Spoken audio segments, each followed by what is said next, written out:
Hello. I mean, another fucking part. I cannot stand getting interrupted. Pisses me off. But in the moment, it's no surprise her unsuitable song was met with silence. Like, they don't even know what to say to her. They don't want to, like, shit on her for making, like, her own art. But, I mean, yeah. What are four pseudo adults supposed to say when a tune meant to relaunch a pop star's career has been twisted into a fantasy mix for one listener and one listener only? Like, no, I do not believe Tedros legitimately likes this cut. I think he was just kind of like trying to be freaky with her and have an experience. I'm not gonna lie. Nikki knows what to say. We fucking know that. After dropping a bunch of forced exposition about Jocelyn's recent breakdown, she shouts, "You're going to sit here and tell me it's not me, I don't like it? Well, that's too bad. It's too fucking late. That train has left the station, and whether you like it or not, you were going for that ride." And I mean, yeah, I understand you gotta get your money at the end of the day, but come the fuck on. Music is supposed to be an art form. It's not supposed to be industrialized. It's not supposed to be popularized and used for monetary gain. It really isn't. Like, yeah, there's money in it, but like the money comes with it. You don't forcibly put your stars in situations, and that's what labels have got to get through their heads, and that's something that the Weeknd's commenting on pretty much with the making of this show. From there, we see that what the ride will do to Jocelyn. She doesn't touch the healthy meal prepared by her private chef. She doesn't react when she scrolls past a leaked photo of her on Twitter. She's just stone cold about it all. She tunes out of production meetings and combs her hair with the force of a stylist from Bagleyport. When it's time to perform, to record the music video of the song she hates, she can't stay focused. And obviously we know she lost her mother. Like, that is a big fucking deal.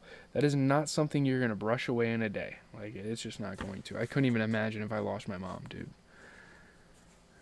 Between getting nagged by Tedros and mourning her mom's death, not to mention the death of her fucking career at this point, Jocelyn is emotionally drained and physically falling apart, all for a single she doesn't believe in and people she's starting to distrust. Like, her career is going down the fucking deep end. She's had emotional breakdowns, had to cancel tours, and now it's been like a long ass time since she's dropped music.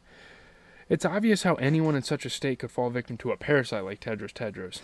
But where Double Fantasy falls apart isn't in convincing us of Jocelyn's vulnerability, it's in convincing us to care about this. Like, you don't really care enough when you're watching this. Like, yeah, you kind of feel bad for her, but there's not enough emotion there. Obviously, no one wants Jocelyn to suffer. No one wants to see people exploited and abused, but it's clear that's what we're being asked to watch anyway. Like, it's being forced. The Idol, after 2 episodes, is selling itself as kind of a train wreck, honestly. Like, visually, and as a casual watch, it's not bad. But, I mean, it's asking the audience to stare in stupefied horror with the occasional uncomfortable giggle as this woman gets wrecked, first by an industry eager to work her to the bone, then by a club owner ready to prey on her emotions. And, we know the Weeknd's all for that toxic shit. Whether that's to make a point about how fans treat pop stars, or how Hollywood creates them, or something else entirely is still too vague to pin down. And I mean, I'm gonna give this show a chance. Like, we still have a whole season of episodes. I'm not sure how many episodes will be in the season, but regardless. All that's evident is the ride she's on ends up nowhere good. Certainly not for Jocelyn, and so far, not for the viewers of the show either. There's nothing super exciting about this, you know what I mean? There's nothing crazy. There's no unexpected twists and turns, and I'm sure The Weeknd has experienced things as an artist that he could show on this show, and he's not doing it. You know what I mean? Just look at Nicki. Like, it seems like she's meant to be a villain equal to Tedros, whose full name is one of the dullest, dumbest creative choices yet, but she's unquestionably the lesser of two evils. Like, she's supposed to be, like, she's just fucking evil? Like, she's a villain? I mean, sure. The Idol loves blunt metaphors, and it's clear from the episodic structure and all the cross-cutting that writer-director Sam Levinson wants to juxtapose what Nicki is doing to Jocelyn against what Tedros is doing to her. So there's a lot of victimizing. There's a lot of adversity in the music industry. You know, one is brazen, the other withholding. One is always hovering, the other never there when he's needed. One is emotionally cold, the other way too hot. So, yeah, obviously, like, there's the contradicting things that are going on, and this show seems to be building on those three characters right there. But aside from test phase charisma-free portrayal working against that late contradiction, episode 2 also works against its own comparison. I mean, don't get me wrong, Nikki is an awful human being. She's still pissed at Jocelyn for the refunded concert tickets and canceled tours. She just cannot let that go. And again, it's the money side. You understand, like it's the industry. She has no compassion for a daughter in mourning. Today she mocks Jocelyn's mental health struggles when yesterday she was exploiting them for a sexy photo shoot. Like, show me your sad face, show me all these emotions, Tomorrow she may drop Jocelyn altogether for Diane, the better dancer, which might be an interesting storyline, I guess. Nikki is a bad person. Yeah, she is the definition of a bad person. And there's so much time and effort devoted to painting her that way, so why am I actually kind of on her side in this episode, though? One simple reason is I understand where she's coming from. Nikki may be operating out of her own self-interest, but she's still offering Jocelyn the safest path forward. Like, your career's fucking dying. So while I do get, like, the victimizing and all the stuff that happens in the industry, it's like, you gotta do whatever you gotta do to at least keep yourself relevant.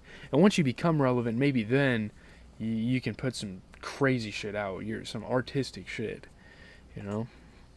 Rather than risk ruin on an unlistenable remix, she pushes for the easy hit, and that's understandable. Yes, the new cut of World Class Center is what the pop star thinks she likes right now, but it's not good music. You literally listen to it on the show, and it's like, okay, it's just not good music. It's one thing to be experimental, it's another to make good music. That's evident just from listening to it, and it's even more evident when taking into account her rat-tailed collaborator and just this weird-ass character that helped her make it. The original cut is also not good. And I mean, Nikki knows that, but she also knows it will sell. People like this shit. It's got the commercial. It's got the mainstream appeal. It will rack up plays and prop up an album filled with giant fucking big-titted hits.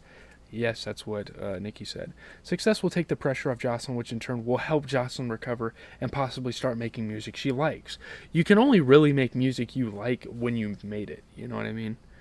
Time off isn't an option for Jocelyn right now, and the Idol could have used episode 2's story to blame Nikki for running the pop star ragged, but it doesn't. I think that would have been a really interesting dynamic. The disastrous music video shoot is largely framed as Jocelyn's fault. She's too much of a perfectionist and too focused on the wrong things, and while I was watching this, I kind of realized maybe she wasn't all the way a perfectionist, maybe she just didn't want to fucking do the shoot, and she was trying to stall. I don't even know. World Class Center is a bad song, and the video is a bad idea. Dancing at a strip club, that's it. That's the whole plan. That's literally the only set for the video. I don't know about that. No matter how well Jocelyn moves, she can't make sweet lemonade from spoiled lemons, and Nikki seems to know that. She can't improvise. I mean, she's fine with the early takes and ready to rap well before Jocelyn. Jocelyn's like, no, cut the take. We can't use that at all. It kind of reminds you of like Dave from, Lil Dicky from Dave, She knows spending any more time on this is just throwing good money after bad. Again, like, you see on the show that you hear that they're paying these people like $450K a day to shoot this shit, and it's a fucking trash video. Did you see the puppets in Tedra's house, or were you too distracted by Isaac, played by Moses Sumney, thrusting on command? It doesn't really matter since the club owner's behavior is already so controlling, but that scene pops up right after Jocelyn's bloody feet forced the video shoot to take a break.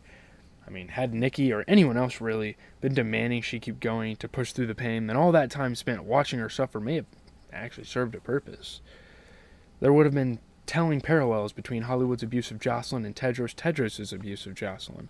But as it stands, the abuse appears rooted within the star herself, and any blame or narrative conflict falls by the wayside. Would Jocelyn be better off without Nikki and Tedros? Absolutely. Might the Idol make that argument in coming episodes? Maybe, but it's hard to say. For now, we're just watching a woman get beaten down at work and at home. How much more can she take, and how much longer can we be expected to stare at the train wreck? Overall, I don't think this is a good episode. I mean, it's passable, but it's not good. It's just not great TV. I don't even have anything to say for my review. I'm out, guys. You guys are probably going to see another negative review at some point this week. tomorrow because I gave a certain movie an hour of my time, and I'm not sure if I